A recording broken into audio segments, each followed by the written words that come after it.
Hi, and welcome to the second lesson in my series on the playing of Pat Hare. And in this lesson we're going to look at some of the double stops that he used in his songs in no particular order. First one comes from a tune called Bonus Pay, where he has this double stop pattern that he uses as a rhythm pattern. It's kind of neat the way he does this. Let me play it just over the one, and then I'll show you how to move it around. Song's in G. So I'm over my first position, G bar chord. We're going to do this.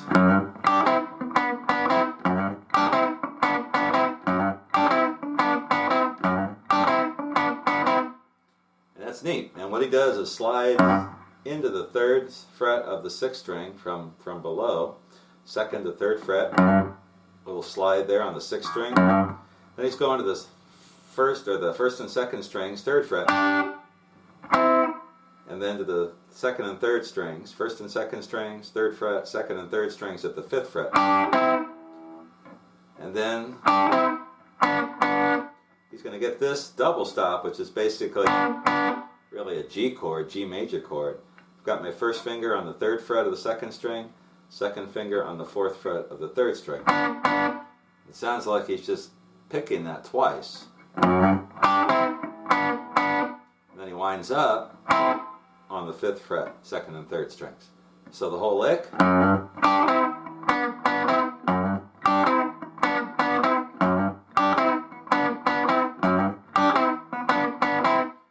Moves it to the 4, which is a C. One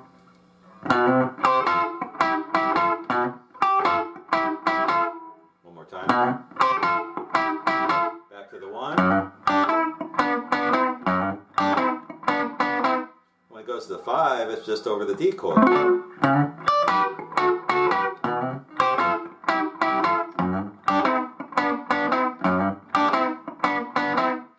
And there's Pat Hare's use of a typical double stop pattern that you hear in a lot of blues fills and even solos and rhythm parts. So that's example number 1.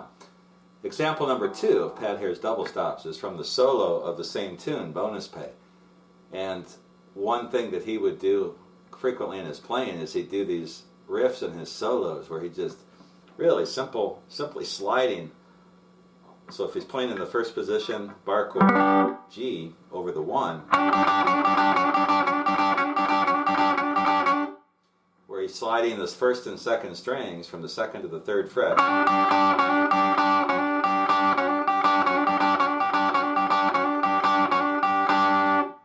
And what makes it sound so cool is, again, that really distorted tone. In the tune Bonus Play, he does that to start out the solo. He does a pattern, something like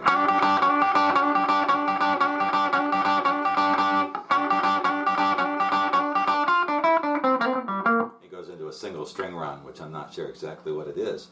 But in a lot of his tunes, he'll use that double stop, which is a typical Pat Hare thing, like a rock and roll lick. I tabbed out the rest of that lick with the single string runs for you. Another idea that you hear in his playing is another typical blues type thing. Goes like this.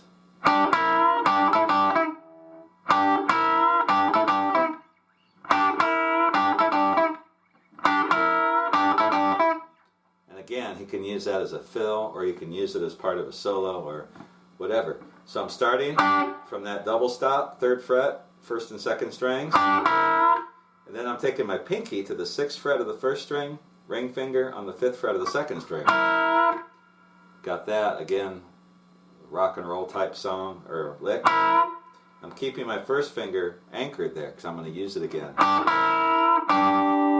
So it's... And here he's just doing a double stop from the third fret to the fifth fret, first and second string, back and forth, and winding up on the fifth fret of the second string. So the whole lick.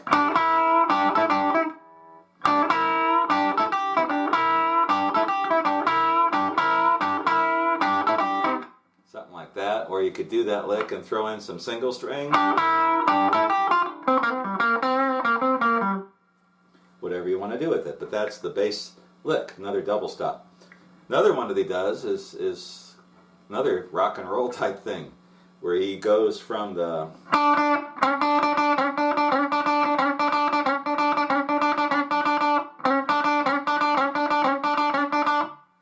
that. And what I'm doing in G is I'm starting with my first finger on the 3rd fret of the 2nd string, and then I'm sliding my ring finger from the 3rd to the 5th, or 5th to the 7th frets on the 3rd string.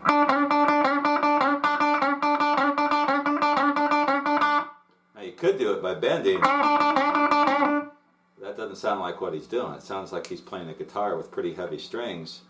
In the early 50s, a lot of guys did. And he's sliding the finger. I call these hops. And Pat Hare uses that lick. He may just play it once. It's part of a solo, but sometimes you'll hear him use it quite a bit like that. So that's example number 4 of another Pat Hare double stop bend type thing. Here's another one that he uses as a fill lick in the tune. I think this is from I'm Gonna Murder My Baby. And he does something like this.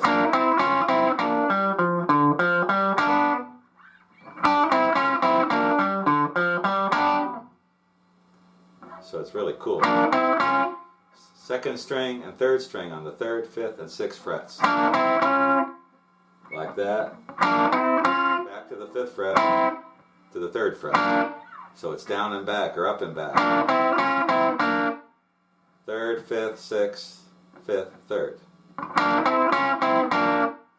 And then he throws in 5th fret of the 4th string, or 5th fret of the 4th string, and then 5th fret of the 5th string. And he climbs back from the 3rd to the 5th. So the whole thing, like that. And he winds up with that double stop again. This is really just over the G major. Got my first finger, you can play it this way, anchored on the 3rd fret, 2nd and 3rd strings. Hammer on the 2nd finger to the 3rd, 4th fret of the 3rd string, and then hit both, pick both 2nd and 3rd strings. Or you can just make it like this with your first finger already on the 3rd fret of the 2nd string and my ring finger, or 2nd finger on the 4th fret. So the whole thing, something like that. That's a typical Pat Hare type double stop lick. You can use that in a solo, you can use it as a turnaround, you can do all kinds of things with it. Here's another one. This is a kind of a stop time thing that he does in one of his tunes. I can't remember. I think this is from I'm Gonna Murder My Baby. He does this.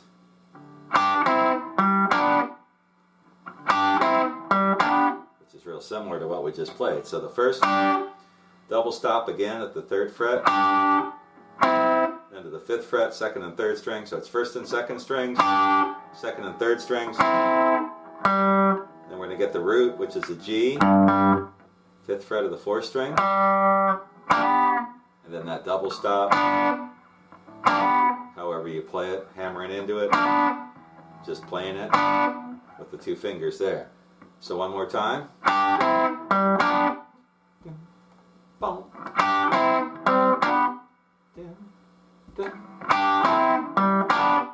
Like that. And that's again from the tune Gonna Murder My Baby. Here's another one where he's using the double stop and is part of a solo. And you can do something like this.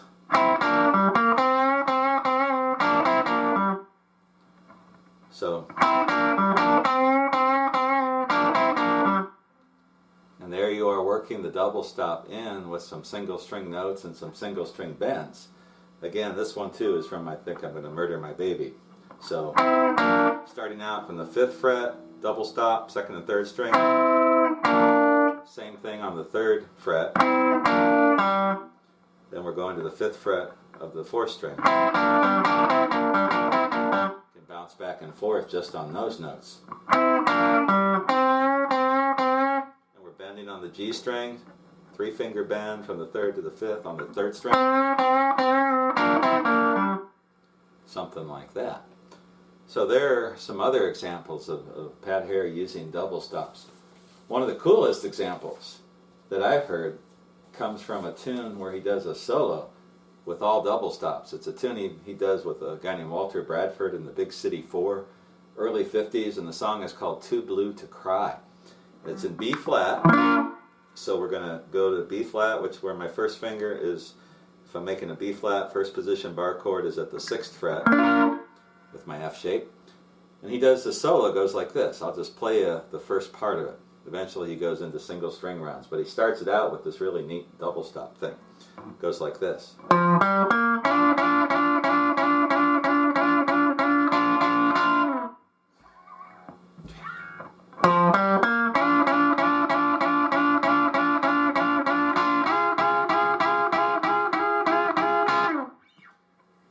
Really neat, raw, I mean, with that distorted tone. So what he's doing is walking into it from the 8th fret of the 5th string to the 5th fret to the 8th fret on the 4th string.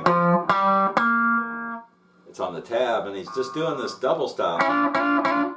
First finger is, this is the B flat, first finger is on the 6th fret of the 2nd string, second finger is on the 7th fret of the 3rd string, and he's sliding into it from below.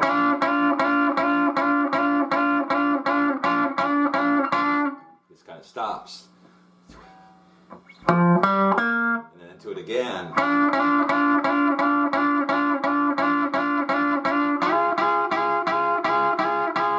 Now he's going to the 7th by taking that double stop 1, 2, 3, where the first finger is on the 9th fret of the 2nd string, second finger is on the 10th fret. That kind of lick, but he's sliding it. Really cool lick, very simple stuff, but it just sounds so great with his distorted tone. One more time.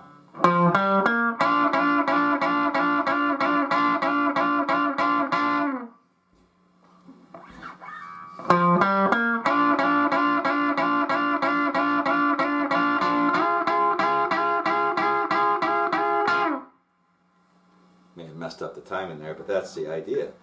So if you take those ideas and you combine them with the single string rounds, that's where Pat Hare's sound really is. So from B flat,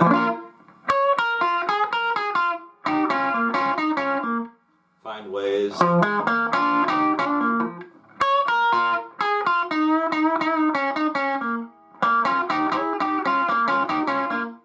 things like that, combining the single string runs with the double stops, and you get some really powerful playing. A lot of guys that you hear, they just play all single strings, or they maybe do a lot of rock and roll style double stops. But there's a place, a lot of these old blues players use the double stops, and Pat Hare was one of the main ones.